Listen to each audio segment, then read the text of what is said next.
Good morning.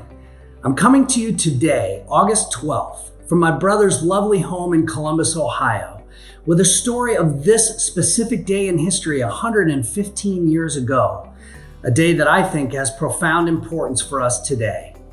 You see, after nearly 15 months of surviving in the wilderness, paddling against the powerful flow of the Missouri River, surviving bear attacks, bridging the gap to establish peaceful relations with the Mandan Indians, and molding a group of strangers into a tight-knit family, Meriwether Lewis arrived at a place and a moment he expected to change his fortunes and those of the Corps of Discovery forever.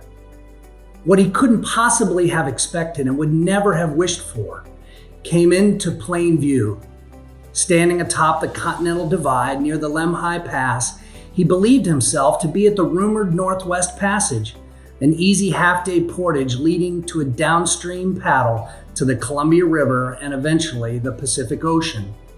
It became a defining moment not only for him, but for the future of the still young United States of America. Instead of an easy downhill journey to sweeping plains of plenty, Lewis was staring into an endless view of rough, jagged, snow-capped Rocky Mountains. Canoes would no longer serve them. Food supplies were nearly gone. Winter ahead was closer than springtime behind, and the members of the Corps of Discovery were beginning to despair. With what Stephen Ambrose famously described as undaunted courage, Lewis and his co-captain William Clark pressed on. They would have to ditch their canoes and brave an entirely unknown and unforgiving wilderness, employing all new methods of travel compared to what they had become so proficient, if not comfortable, employing. Everything would change, and once they began their descent toward the Pacific, there would be no going back to what had been.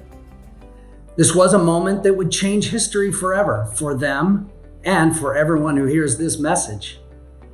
At the risk of being dramatic, I see Wayzata Community Church and the global Church of Jesus Christ at a similar moment in time. Will we brave a new wilderness? How will we move forward employing all new ways of sharing the good news?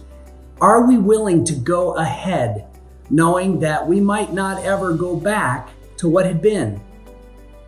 As we approach a new season of ministry, forced to connect with each other and the world in all new ways, we have to ask ourselves these questions and many others.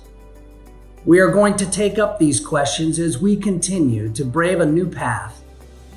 Join me starting today in prayerful discernment of what God would have us do and who God would have us be. May we have the same undaunted courage and adherence to hope as so many explorers of faith have had before us, that we too might arrive at the shoreline of a new waters, blessed by the journey that is our home. This fall, in a series titled The Geography of Hope, we'll all be given the chance to ask and answer the same challenges of today and prepare for what it means to say, "Here I am, God, send me." Having very recently stood in the Lemhi Pass myself, all I can tell you is that the view is fantastic. Be well and know that you are loved.